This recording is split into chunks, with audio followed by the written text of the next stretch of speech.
किस तरह से हम प्रिपरेशन करें कि नीट 25 में हम अपना ड्रीम कॉलेज अचीव करें। स्टूडेंट एक बात ध्यान रखना, टाइम आपके पास सफिशिएंट है, किसी भी चैप्टर को इनकम्प्लीट रख करके आगे ना बढ़े। मेरा टारगेट आज आपको आपके ड्रीम कॉलेज तक पहुंचाने के लिए एक प्लानर तैयार करके देना है। आप चैप्टर को कंप्लीट होता हुआ तभी माने जब आपने उसका क्या चैप्टर तैयार करना is sufficient to crack NEET 25। No students कि हर 2 महीने में जितने चैप्टर्स आपके कंप्लीट हुए उन चैप्टर्स का फिर से टेस्ट आपको देना चाहिए। क्या मेरे पास टाइम की कमी रही, इस वजह से मैं क्वेश्चन अटेम्प्ट नहीं कर पाया, या फिर वो क्वेश्चन मुझे आता ही नहीं था? आप अगर अच्छे से तैयारी कर रहे हैं बेटा तो 3 आवर 20 मिनट आपके लिए सफिशिएंट होते हैं जिस तरह का पेपर आपसे पूछा जाता है। हेलो डियर स्टूडेंट्स, मैं Jitendra Chandwani, deputy director NEET division Motion education system Kota, बात करने आए उन स्टूडेंट से जो नीट 25 के लिए अब अपनी जर्नी स्टार्ट करना चाहते हैं। वो शायद इस वजह से रुके हुए थे कि नीट 24 का जो री नीट होने के चांसेस थे या जिसका डिसीजन पेंडिंग था, अब वो क्लियर हो चुका है। सुप्रीम कोर्ट ने ये क्लियर कर दिया है कि अब नीट 24 री नीट नहीं होने जा रहा है और हमें अब अपनी जर्नी को स्टार्ट कर लेना चाहिए नीट 25 के लिए। तो स्टूडेंट्स, लेकिन अभी भी वो स्टूडेंट इस डायलेमा में है कि हम ऑलरेडी अगस्त में बैठे हुए हैं, मतलब मैं अप्रॉक्स मिड अगस्त की अगर बात करूं तो वहां पर अभी हम हैं, यहां पर हैं, और यहां से अगर हम अपनी जर्नी को स्टार्ट करते हैं तो क्या नीट 25 को अच्छे मार्क्स के साथ में, अच्छे स्कोर के साथ में क्रैक किया जा सकता है? ये क्वेश्चन कहीं ना कहीं उनके माइंड में है, जो शायद उनको आज भी अपनी जर्नी को स्टार्ट करने में डिले कर रहा है या रोक रहा है। स्टूडेंट्स अपना माइंडसेट एकदम क्लियर रखें, और अगर आपने नीट 25 के लिए अपने आप को तैयार किया है तो सबसे पहले आप इस बात के लिए डिटरमाइंड हो जाइए कि यस, अब नीट 25 के लिए मैं तैयार हूं और मुझे पीछे मुड़कर नहीं देखना है। स्टूडेंट, अगर आपके माइंड में ये क्वेश्चंस हमेशा चलते रहे कि क्या होगा नीट 25 के लिए, क्या अब उतना टाइम है प्रिपेयर करने के लिए, कहीं ऐसा तो नहीं होगा कि नीट 24 की तरह कट ऑफ बहुत ज़्यादा हाई चली जाएगी, क्या मैं उतना स्कोर कर पाऊंगा? ये सारे पॉइंट्स कहीं ना कहीं आपकी जर्नी में आपकी स्पीड को कम करने का काम करते हैं, उसमें ब्रेक लगाने का काम करते हैं। स्टूडेंट, आप बिल्कुल एक्सेलरेट करें अपनी स्पीड को, और जबरदस्त स्पीड के साथ में, पॉजिटिव माइंडसेट के साथ में अगर आप आगे बढ़ते हैं तो डेफिनेटली नीट 25 को क्रैक करने के लिए अभी जो समय बचा है हमारे पास वो भी सफिशिएंट है स्टूडेंट्स। लेकिन उसके लिए सबसे पहले आप डिटरमाइंड हो जाइए, अपने माइंडसेट को पॉजिटिव कीजिए और एक प्रॉपर प्लानिंग के साथ में नीट 25 की तैयारी कीजिए। स्टूडेंट, अगर मैं बात करूं मिड अगस्त पर हम हैं अभी, यहां से अगर हम बात करें तो हमारे पास, मैं अप्रैल मंथ को एक्सक्लूड करके बात कर रहा हूं, तो मिड अगस्त अभी भी हमारे पास अगस्त के 15 से 17 दिन बाकी है। उसके बाद में सितंबर, अक्टूबर, नवंबर, दिसंबर, जनवरी, फरवरी, मार्च, मतलब 7.5 मंथ अभी भी हमारे पास हैं, और उसके बाद में 1 मंथ अप्रैल का हम रिवीजन के लिए और पूरा टेस्ट पेपर के लिए अगर हम छोड़ते हैं, टोटल अगर मैं बात करूं तो 8.5 मंथ आज से हमारे पास अवेलेबल हैं। सुनिएगा इस बात को।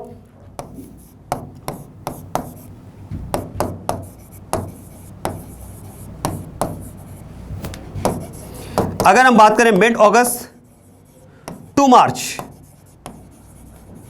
तो हमारे पास 7.5 मंथ है, और अगर मैं बात करूं अप्रैल मंथ की तो वो 1 मंथ भी हमारे पास है।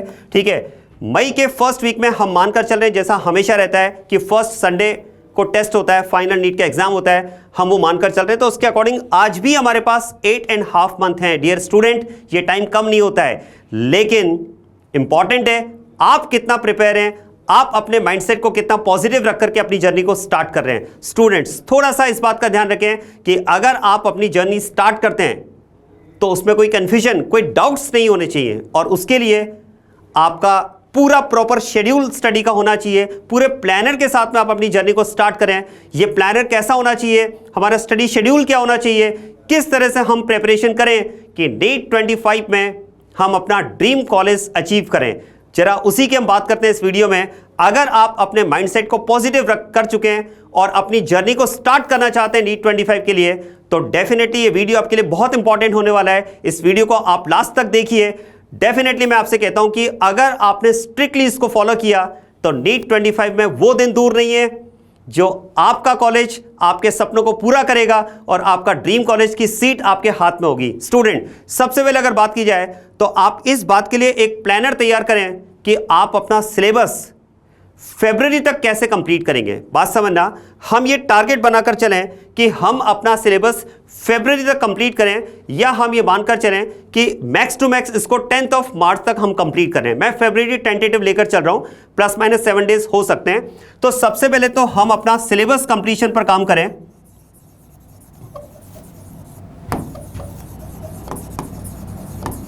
आपका जो सिलेबस कंप्लीशन है वो फरवरी एंड तक हो जाना चाहिए।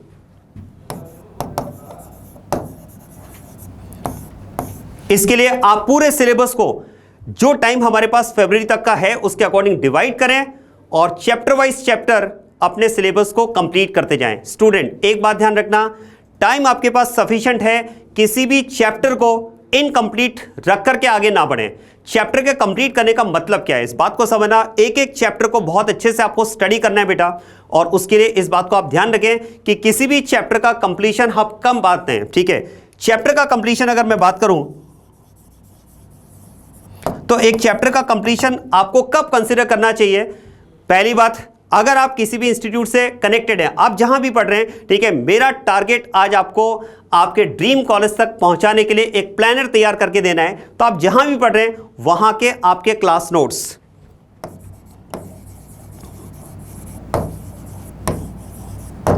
सेकंड अगर हम बात करें तो एनसीईआरटी की थ्योरी,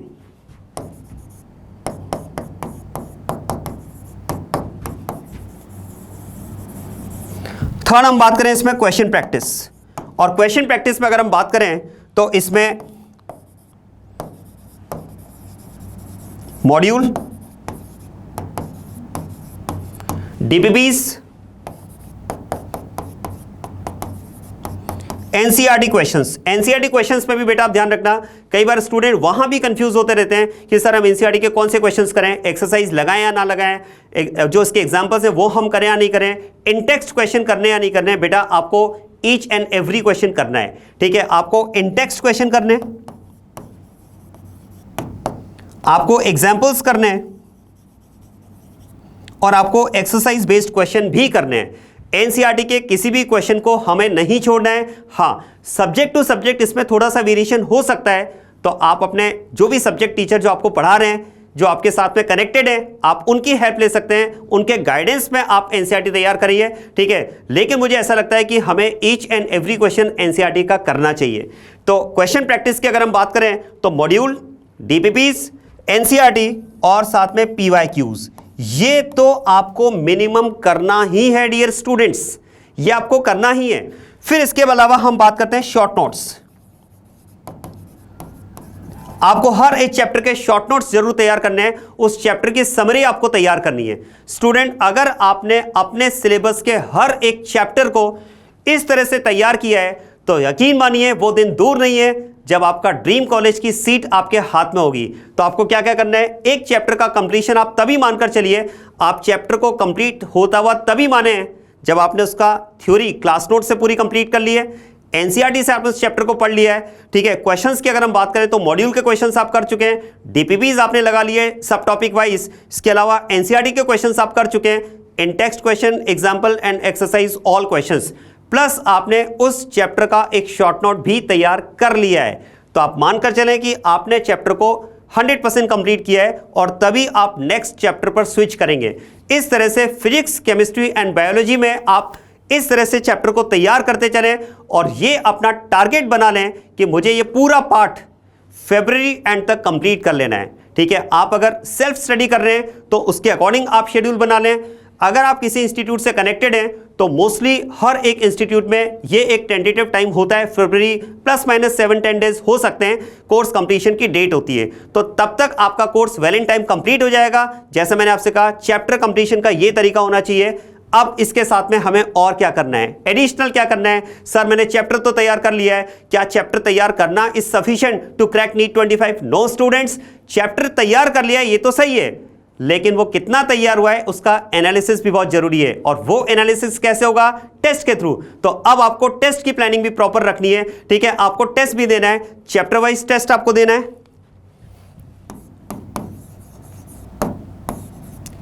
जिनको हम बोलते हैं माइनर टेस्ट। तो आपको चैप्टर वाइज टेस्ट देना है बेटा।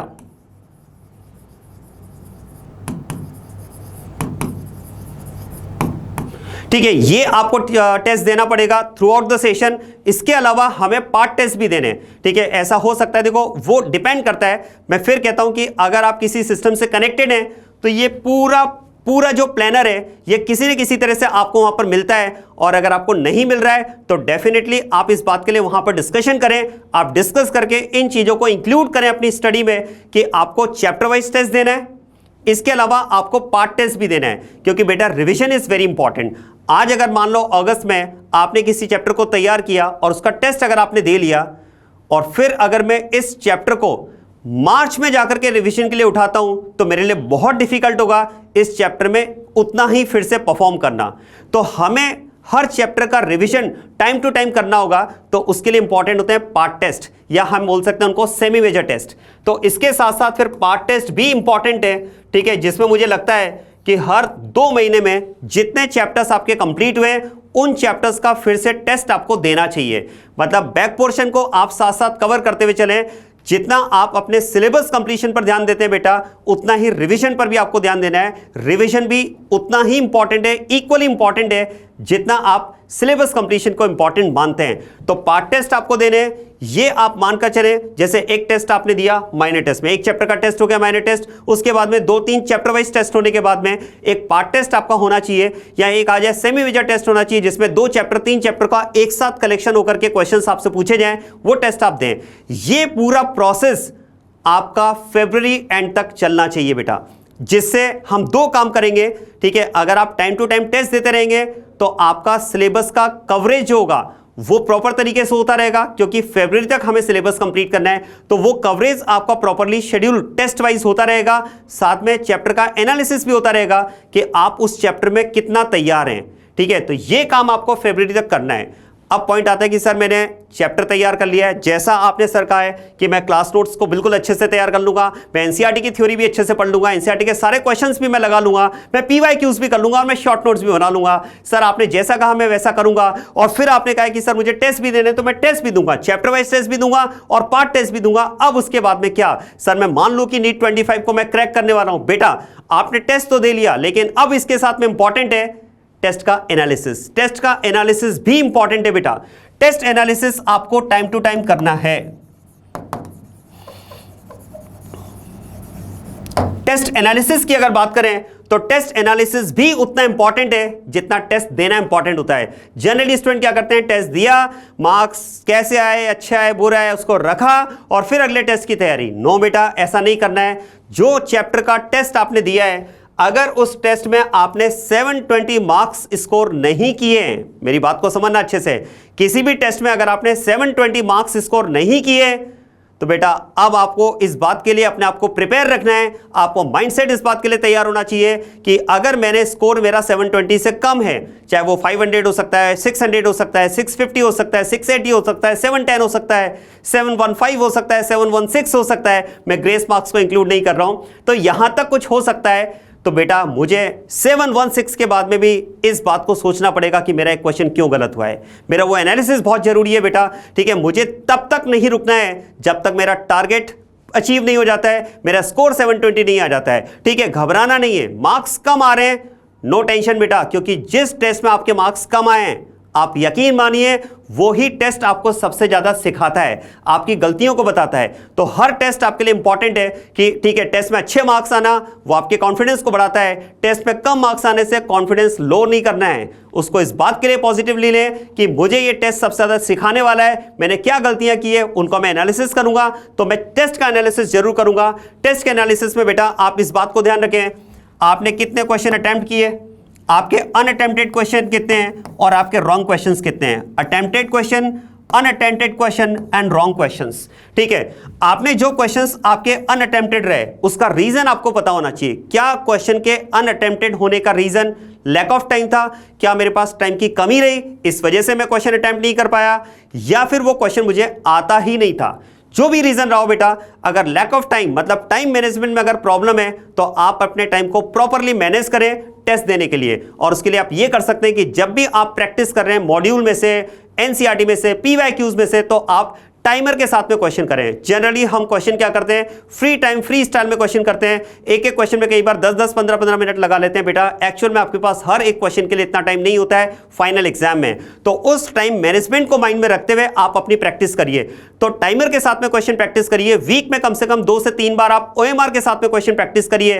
तो अगर आपका अनअटेम्प्टेड क्वेश्चन का रीजन लैक ऑफ टाइम है तो उसको आप इस तरह से मेकअप कर सकते हैं, आप इस तरह से मैनेज कर सकते हैं कि टाइमर के साथ में अपनी सेल्फ स्टडी में क्वेश्चन प्रैक्टिस कीजिए।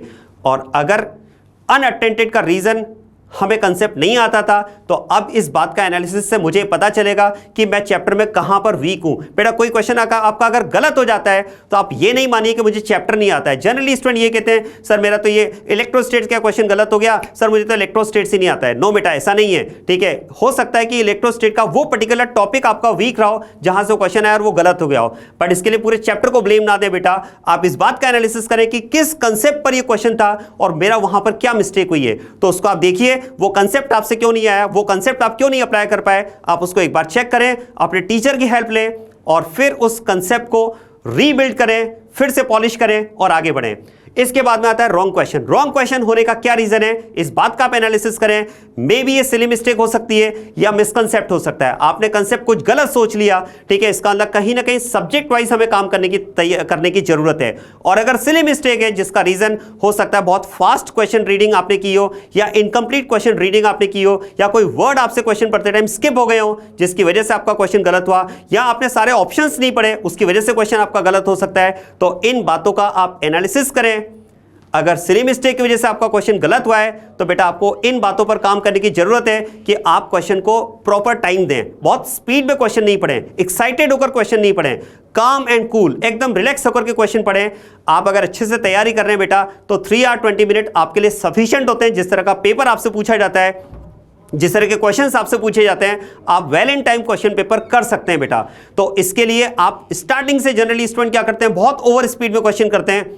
कई बार बच्चों से बात करने पे पता चलता है कि सर मैं बायोलॉजी का पेपर तो 30 मिनट्स में ही कर लेता हूं। हाउ इज इट पॉसिबल बेटा, आप 100 क्वेश्चन पढ़ते हैं, 90 क्वेश्चन आपको उसमें से करने होते हैं। आप क्वेश्चन पढ़ते हैं, उसका आंसर आप फाइंड करते हैं, उसको टिक करते हैं, उसको OMR में फिल करते हैं। ये सब कुछ आपने 90 क्वेश्चन 30 मिनट्स में किया है। हाउ इज इट पॉसिबल बेटा, आप थोड़ा सा इस बात को टाइम भी, ठीक है टाइम सेव करना इज गुड, लेकिन टाइम सेव करके क्वेश्चंस को गलत करना इज बैड, ठीक है, वो सही नहीं है बेटा।